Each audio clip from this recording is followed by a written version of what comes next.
Do not rebuke me in your anger or discipline me in your wrath. మీ కోపాన్ని బట్టి లేకపోతే మీ కోపోద్రేకాన్ని బట్టి మహోద్రేకాన్ని బట్టి నన్ను శిక్షింపకము గద్దింపకము అని నాలుగు మాటలు చూసాం మనం. సో ఈ కీర్తన ఆ, ప్రాయశ్చిత్త కీర్తన అంటాం. దానికి మహిమ కలుగును గాక. ప్రాయశ్చిత్త సంబంధమైనటువంటి కీర్తన అంటే ఆ, పశ్చాత్తాపంతో కూడిన ప్రాయశ్చిత్తానికి సంబంధించిన కీర్తనలలో 7 కీర్తనలలో ఇది ఒకటని మాట్లాడుకున్నాం. సో ఇందులో ఆ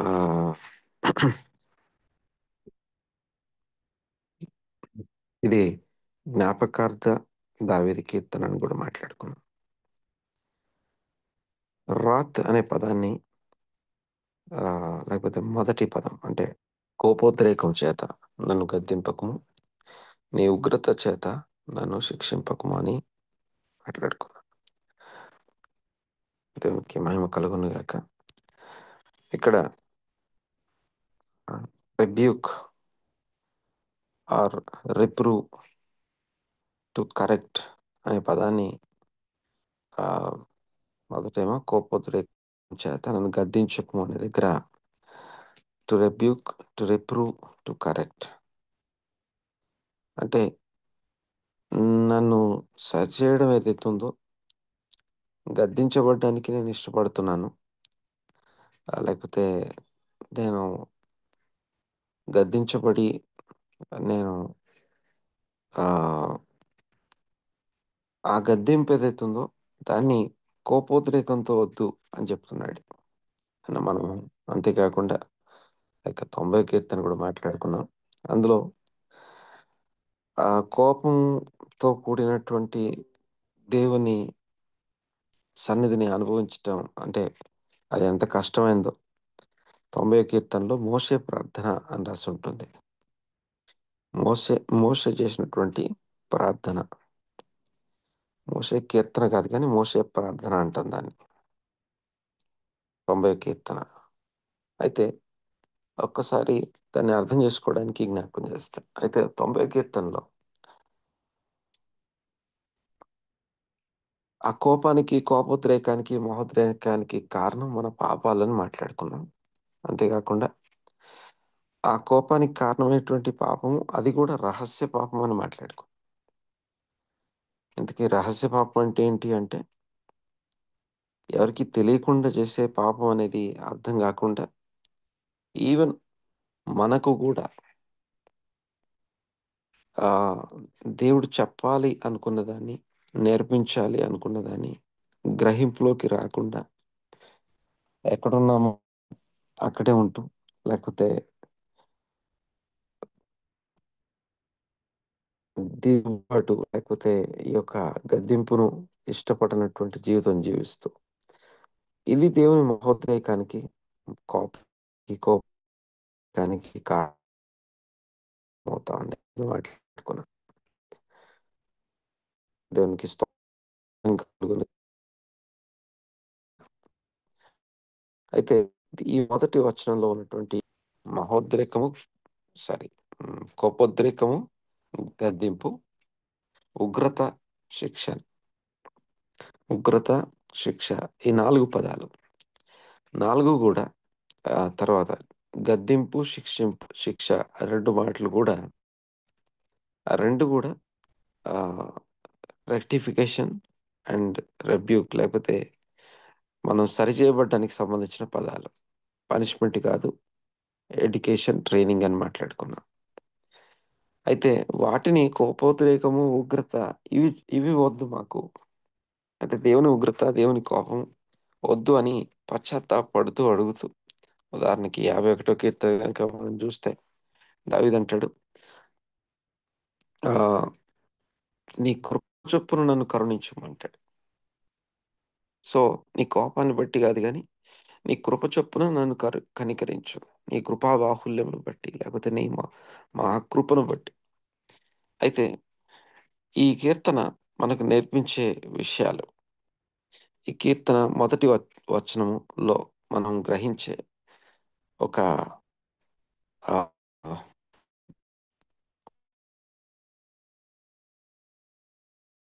తెలిసింది డివైన్ డిసిప్లిన్ అంటాం. ఆ, లేకపోతే దైవికమైనటువంటి క్రమం.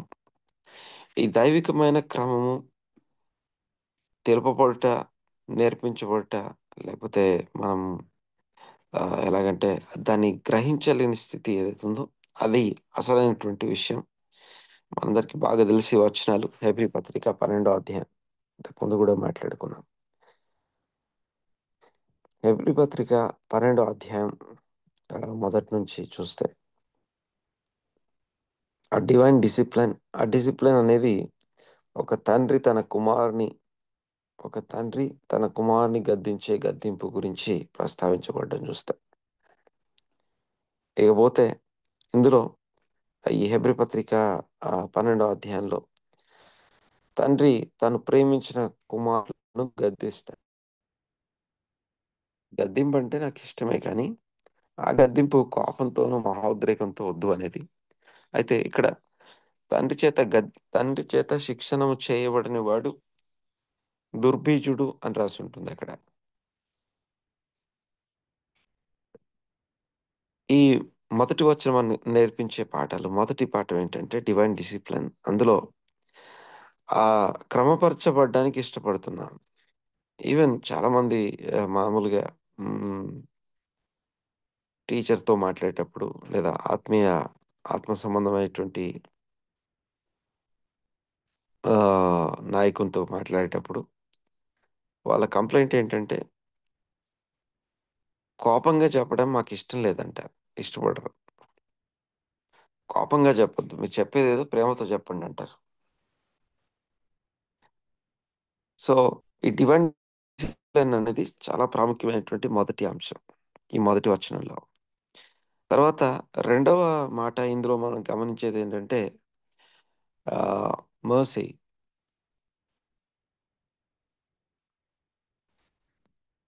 ప్లీ ఫర్ మర్సీ అంట. ఇందులో రాత్ కానీ లేకపోతే ఈ ఈ ఈ ఈ ఇది మాకు కృపచేత మాకు మాకు తీసుకోవడానికి మేము ఇష్టపడుతున్నాం అని తెలియచేయడం. అంటే మొదటి విషయం డిసిప్లిన్, ఆత్మ సంబంధమైన దైవికమైన క్రమములో నేను ఉండాలి. రెండవది దాన్ని నేర్చుకునేటప్పుడు దేవుని కోరుకునేది ఏంటంటే కృపకు వేడుకుంటున్నాం. కృప కావాలి, కనికరం కావాలని అడుగుతున్నాం. ఇక ఇందులోనే మనం నేర్చుకునే మూడో విషయం ఏంటంటే జస్టిస్ అండ్ రాత్ అంటారు. అంటే దేవునికి కోపం తెప్పించింది మనమే. మహోద్రేకం చేత కోపం నేను నిమిషం మాత్రం నేను విసర్జించాను అంటాడు. అంతేకాకుండా ఇంకొక థియరీ మనం మాట్లాడుకున్నాం ఇంతకుముందు ఒకసారి. పాత నిబంధనలో చాలాసార్లు ఒక మాట రిపీట్ చేయబడుతుంది. అదేంటంటే దేవుని మొహం చూస్తే చచ్చిపోతారు అనే ఒక నానుడి లేకపోతే ఒక ఒక ఒపీనియన్ చూస్తూ ఉంటాం. దేవుని మొహం చూస్తే చనిపోతారు. ఇప్పుడు సంసోనుకు సంబంధించినటువంటి వారి తల్లిదండ్రులు మనోహాన్ని చూస్తే ఇప్పుడు మేము దేవుని చూస్తే చచ్చిపోతాం అంటాడు. ఆయన చూస్తాం, ఇప్పుడు మనం చచ్చిపోతాం. అట్లా ఎందుకు దేవుని చూస్తే చచ్చిపోతాం అంటే విషయం ఏంటంటే, అది కాకుండా ఇంకొక మాట కూడా జ్ఞాపకం చేస్తాను. యెహోవా నీ ముఖకాంతి మా మీద ఉదయించును గాక అని ఆశీర్వాదం. అంటే దేవుని ముఖకాంతి మా మీద ఉదయించును గాక. అంటే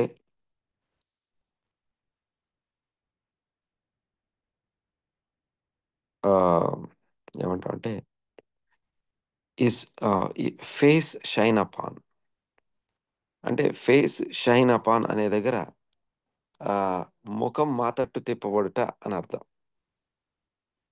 అంటే ఇశ్రాయేలీయులు ప్రతిరోజు బెనడిక్షన్ లేకపోతే బిర్కత్ కోహనీయం అంటాం. అనగా యాజకుని ఆశీర్వాదం అది. ప్రతిరోజు ఉదయకాలం కావచ్చు, మధ్యాహ్నం కావచ్చు, సాయంత్రం కావచ్చు, ఈ యొక్క ఆశీర్వాదం అనేది కంపల్సరీ ఉంటుంది. ఈ ఆశీర్వాదం వచ్చేసి అందులో సంఖ్యాకాండము 6 అధ్యాయము ఆహ్, ఆ చివర్లో రాసినటువంటి మాట. నీ ముఖకాంతి మా మీద ఉదయించును గాక. అంటే ఆ ముఖకాంతి ఉదయించటం అంటే ఈ యాజకులు బలి అర్పించిన లేకపోతే పశ్చాత్తాపపడుతున్నటువంటి దేవుని యొక్క నిబంధనలోనికి వచ్చినటువంటి వారిని దీవించే దీవెన ఏంటంటే, దేవుడు మీ తట్టు తన మొహం తిప్పును గాక అని అర్థం. అంటే దేవుని మొహం తిప్పితే అంటే మొహం తిప్పడం అనే మాట ఎలా అంటే దేవుడు తన యొక్క హ్మ్, మొఖాన్ని మన తట్టు తిప్పడం అనేది ఒక ఆశీర్వాదకరమైనటువంటి విషయంగా అంతేగాకుండా యాజకుల ఆశీర్వాదంలో అది ప్రధానమైనటువంటిది. His face shine upon you అనే మాట. అయితే ఎందుకని దేవుని మొహము మన మీద తిప్పబడాలి? అంటే ఇశ్రాయేల్ అనబడుతున్నటువంటి దేవుని నిబంధన ప్రజలు బలర్పించినందుకు, లేకపోతే తాము పశ్చాత్తాపడినందుకు దేవుని మొహం వారి తట్టు ఎందుకు తిప్పబడాలి? లేదా దేవుని మొహం చూస్తే ఎందుకు చచ్చిపోతాం మనము? దేవుడెందుకు తన మొహాన్ని దాచిపెడతా ఉన్నాడు? అంతేకాకుండా మోషే ఆహ్, దేవుడిని చూడాలి లేకపోతే ఏమంటామంటే నీ మార్గం నాకు తెలుపమని చెప్పి అక్కడున్నప్పుడు బండ సందులో ఉంచి మో మోషే ఉన్నటువంటి ఆ యొక్క బండ ఆ సందులో తను దాచి తన మీద చేయి బెట్టి దాటి వెళ్తూ "నువ్వు నా వెనక పార్శ్వంను చూస్తావు" అంటాడు. "నా వెనుక పార్శ్వంను చూస్తావు. అంతేగాని నా మొహం చూడొద్దు" అంటాడు. ఎందుకని మోషే గూడా అంటే వెనక పార్శ్వమే చూడమని చెప్పబడింది. వీటన్నిటిలో ఉన్న కామన్ పాయింట్ ఏంటంటే, యెషయా గ్రంథం 54 అధ్యాయం 7 వచనం చదివితే, నిమిషం మాత్రం నేను నిన్ను విసర్జించాను. కోపోద్రేకం, మహోగ్రత కలిగి నేను నీకు విముఖుడనయ్యాను. మొహం తిప్పేసాను అని అర్థం. అంటే ఆ యొక్క ఇది ప్రవచనము క్రీస్తు శిలువ ప్రవచనం అది. శిలువ మీద యేసు ప్రభు దేవుడు తన సొంత కుమారుని పాప శరీరాకారంతో పంపి ఆ శరీరంలో పాపమంతటికి శిక్ష విధించే సందర్భంలో దేవుడు తన మొహాన్ని ఆ యొక్క క్రీస్తువు నుంచి తిప్పివేయబడింది అని అర్థం. అంటే ఆహ్, దేవుని ముఖము అంటే దేవుని ముఖం మన వైపు తిరగకపోవడానికి, లేదా మనం దేవుని ముఖాన్ని చూడకపోవడానికి ఇంకో మాట ఇక్కడ ఆహ్, దేవునికి ఎలాంటి షేప్ ఉండదు. దేవునికి ఎలాంటి ఇదిగో మొఖం అంటే నిజంగా మొఖమేమి ఉండదక్కడ. లేకపోతే చేతులుంటాయి, కాళ్ళుంటాయి. సో, ఇది ముందు మనం గుర్తుపెట్టుకోవాలి. దేవునికి ఎలాంటి ఆకారము, ఎలాంటి షేప్ లేదు. ఆయన ఆత్మ అయ్యున్నాడు. వాక్యమై ఉన్నవాడు, ఆత్మ అయ్యున్నవాడు. ఇది మొదట గర గుర్తుపెట్టుకోవాలి. మరి ముఖము అంటే నిజంగా ముఖమని గాదు గానీ, ఆహ్, దేవుడు మన యొక్క పాపమును బట్టి, లేకపోతే దోషమును బట్టి, అపరాధమును బట్టి ఆ మొఖము మన తట్టు తిప్పడు. అంతేగాకుండా ఆ ముఖం కోపంగా ఉంటుంది. ఆ కోపంగా ఉన్న ముఖాన్ని ప్రజలు చూస్తే తట్టుకోలేరు. లేకపోతే చచ్చిపోతారు. అంటే దేవుని యొక్క అంటే ఒకటి ఆహ్, మనము నేర్చుకోవాల్సినవి, గ్రహించని కారణం చేత నేర్చుకోవాల్సినవి, మార్చుకోవాల్సినవి, లేకపోతే అవలంబించాల్సినవి వీటికి సంబంధించిన గ్రహింపు విషయంలో మన నిర్లక్ష్యం లేకపోతే అవసరం లేదులే ఇవన్నీ అనుకునే మనస్తత్వం ఉండ ఉండ అది యాక్చువల్‌గా మొదటి రహస్య పాపం అని మాట్లాడుకున్నాం. మొదటి ప్రైమరీ సీక్రెట్ సిన్ అది.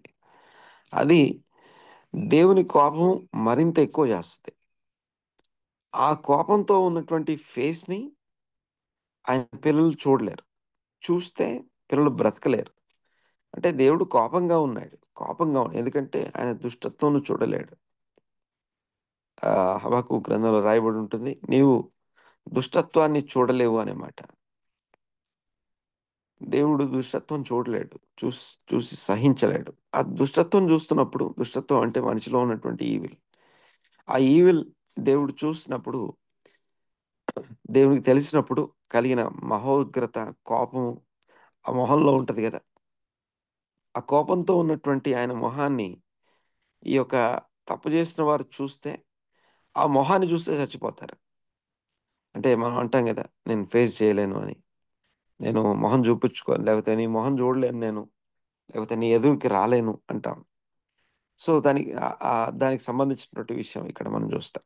అయితే ఇక్కడ అలాంటి దేవుని మొహాన్ని చూడలేని స్థితి. అయితే ఎప్పుడైతే క్రీస్తు యేసు బలియాగం జరుగుతా ఉందో, హెబ్రీ పత్రిక 10వ అధ్యాయంలో ఆయన ఒక్కసారి అర్పించబడ్డాడు అని చూస్తాం. ఆ ఒక్క అర్పణ ఒక్కసారి అర్పించబడ్డ వలన ఏమేం జరిగాయి అనంటే, వాటి గురించి మాట్లాడుకోవడానికి మనకి సంవత్సరాలు పడుతుంది. ఒక్క శిలువ ధ్యానాన్ని అనగా క్రీస్తు యేసు బలియాగంలో మనకు ఏమేం జరిగాయి అనే విషయాన్ని ఆలోచిస్తే సంవత్సరాలు పడుతుంది. సో ఇంకో మాటలో చెప్పాలంటే మన పరిచర్య మొదట్లో అదే దాన్నే ఆహ్, చెప్పాలి అని ప్రేరేపించబడి కంటిన్యూయస్‌గా ఆల్‌మోస్ట్ ఒక 7, 8 సంవత్సరాలు ఓన్లీ సిలువను, లేకపోతే క్రీస్తు యేసు యొక్క ఆహ్, క్రీస్తు యేసునందలి మనకు అనుగ్రహించబడిన కృపను మాత్రమే టీచ్ చేయమని బోధించబడింది. ఐ మీన్ అలా ఆజ్ఞాపించబడ్డాం. ఇక అయితే విషయం ఏంటంటే, శిలువ మీద క్రీస్తు బలియాగం తర్వాత నుండి దేవుని యొక్క ముఖం. అందుకే ఇంకొక మాట మీకు ఇక్కడ గమనించండి. తిమోతి పత్రిక, మొదటి తిమోతి పత్రిక 1:4లో తెలుగులో మనకి శ్రీమంతుడైన అనే పదం రాసుంటుంది. శ్రీమంతుడైన దేవుడు అని రాసుంటుంది. మీరు శ్రీమంతుడైన దేవుడు అనే మాటని ఇంగ్లీష్‌లో గాని, లేకపోతే మిగతా ఇంకొక వెర్షన్స్‌లో చూస్తే, లేకపోతే గ్రీక్‌లో అక్కడ మకారియోస్ అనే పదం. అంతేగాకుండా మీకు మనము చాలా సార్లు ధన్యత అనే పదం చూస్తాం. బ్లెస్డ్ అనే పదం చూస్తాం. ఈ హీబ్రూలో బరుక్ అనే మాట. యాక్చువల్‌గా బరుక్ అనే మాటకి బ్లెస్డ్ అనే అర్థంతో పాటు ఇంకొక అర్థం గూడా వస్తది. ఇంకొక అర్థం ఏంటంటే హ్యాపీ అని అర్థం. అంటే ఆ శ్రీమంతుడైన దేవుడు అనే చోట ఆ బ్లెస్డ్ గాడ్ అని రాసుంటుంది ఇంగ్లీష్‌లో. Blessed God. అంటే బ్లెస్డ్ గాడ్ అంటే దీవించబడిన దేవుడు అని మాత్రమే కాదు. అసలు విషయం ఏందంటే హ్యాపీ గాడ్ అని అర్థం. తిమోతి పత్రిక 1:11లో రాయబడిందన్నమాట. శ్రీమంతుడు అనే పదం ఇంగ్లీష్‌లో బ్లెస్డ్ గాడ్, గ్రీక్‌లో మకారియోస్, హీబ్రూలో బ్లెస్డ్, బరుక్. ఈ 4 పదాల్ని కలిపితే ఏమర్థమవుతుందంటే, దేవుడు తన ముఖాన్ని సంతోషంతో దేవునికున్నటువంటి మహోగ్రత, లేకపోతే ఆయన కోపోద్రేకాన్ని ప్రజల మీద చూపించడం ఇష్టం లేనటువంటి దేవుడు. నిమిషమాత్ర కోపము ఆయుష్ కాలపు దయ కలిగిన దేవుడు.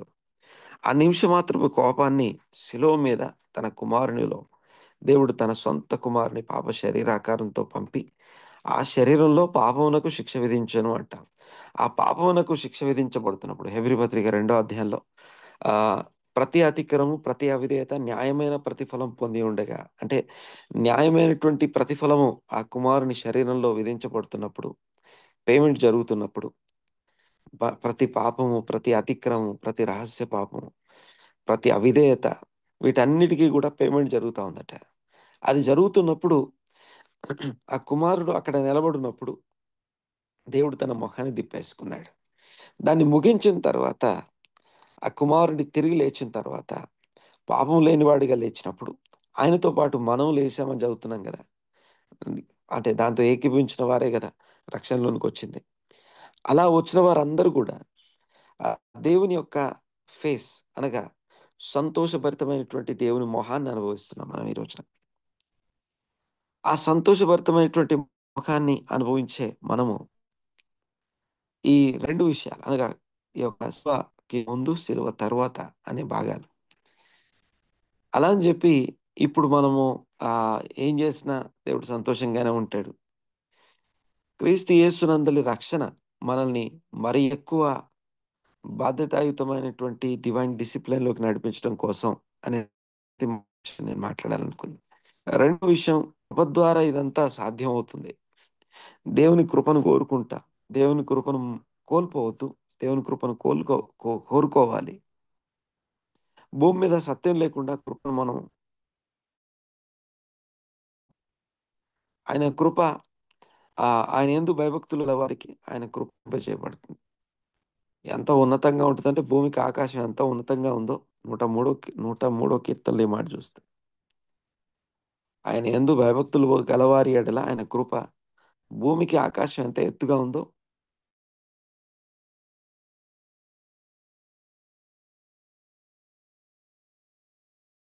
దోషముల గురించి మాట్లాడుతూ పడమటికి తూర్పు ఎంత దూరమో అంత దూరపరిచి ఉన్నాడు అంటాడు. సో, క్రమపరచబడడం కోసం చిన్న చిన్న విషయాల దగ్గర మొదలుపెట్టి పెద్ద పెద్ద విషయాల వరకు మనము మనల్ని మనం సిద్ధపరచుకోవడం. ఇది మన పరమ తండ్రి, మన పరలోకపు తండ్రి మన నుంచి మన నుంచి ఆశించే విషయం. అందరూ క్రీస్తును అంగీకరిస్తారో వారు దేవుని కుమారులు అయ్యే అధికారం ఇవ్వబడుతుందట. ఆ కుమారుల నుంచి దేవుడు కోరుకునేది ఏంటంటే, కుమారులు మొదట శిక్షణం చేయబడాలి. అధ్యాయం యెషయా గ్రంథంలో అయితే రాసుందో. ఆ దేవుని యొక్క యెహోవా చేత ఉపదేశం నొంది ఉంటారు వాళ్ళందరూ గూడా. అంటే కుమారులైన వారికి మొదటి విషయం ఏంటంటే, మనము దూరస్తులము, పాపులము, అవిధేయులము, శత్రువులము ఇవన్నీ చూస్తాం. ఆ స్థితి నుండి ఇప్పుడు దేవునికి కుమారులుగా, దత్తపుత్రులుగా స్వీకరించబడ్డాం. దత్తపుత్రాత్మనిచ్చాడు. ఆ దత్తపుత్రాత్మ లేకపోతే దేవుని యొక్క ఆ యొక్క ఏమంటామంటే, ఈ యొక్క కుమారత్వం క్రిందికొచ్చిన తర్వాత బాధ్యత నంబర్ 1 మొదటి బాధ్యత డివైన్ డిసిప్లిన్. అంటే మనము క్రీస్తుని అంగీకరించడం ద్వారా ఆ శిలువ యాగంలో నాకు భాగముంది అని జెప్పి నేను ఆయన మరణంలోను, ఆయన పునరుత్థానంలో పాలుభాగస్తునవ్వాలని ఇష్టపడి ఆయన తట్టు తిరిగి విశ్వాసంలోకొచ్చినప్పుడు కుమారులుగా మారే అవకాశం ఆహ్, ధన్యత కలుగుతా ఉంది. అందులో అతి ప్రాముఖ్యమైన విషయం ఏందంటే, కుమారులు శిక్షణం చేయబడతారు. గద్దించబడతారు. డిసిప్లిన్ చేయబడతారు. అంటే ఈరోజు నేను మాట్లాడిన అంశాలన్నీ కలిపితే డివైన్ డిసిప్లిన్ లేకపోతే ఆ యొక్క ఆత్మ సంబంధమైనటువంటి క్రమము చాలా ప్రాముఖ్యమైనది, ప్రధానమైనది. ఆ క్రమాన్ని కృపతో, కనికరంతో మాకు కావాలి.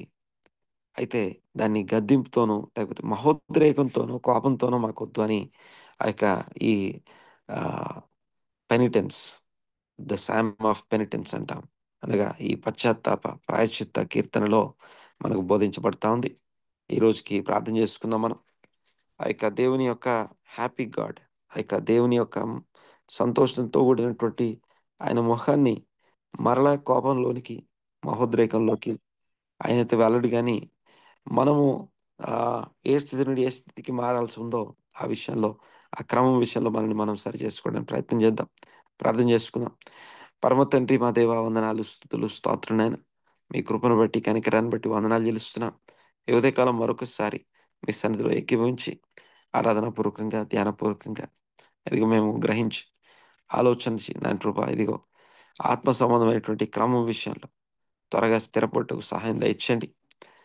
ఏ పదాలైతే విని నేర్చుకొని గ్రహించామో వాటన్నిటిలో నుంచి అనేకమైనటువంటి సంగతులు ఇంకా మేము ముందుకెళ్ళడానికి కృప దయచేయండి. మీ కాపుదల భద్రత ఏకీవించిన వారందరికీ అనుగ్రహించండి ప్రభువా. మీకు వందనాలు చెల్లిస్తున్నాం. వారందరినీ మీ యొక్క సన్నిధికి అప్పగిస్తా ఉన్నాం.